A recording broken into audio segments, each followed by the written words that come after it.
Hello guys, maaga ang Christmas party nila dito kasi yung presidente daw magbakasyon sa Pilipinas. Kaya tinaw nilang 25 November 25 imbes na December 25.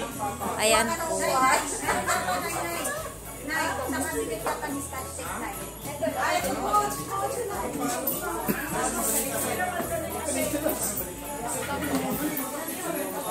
Mga food, dito ako sa katabi ng food kasi mas madali ako makakuha kapag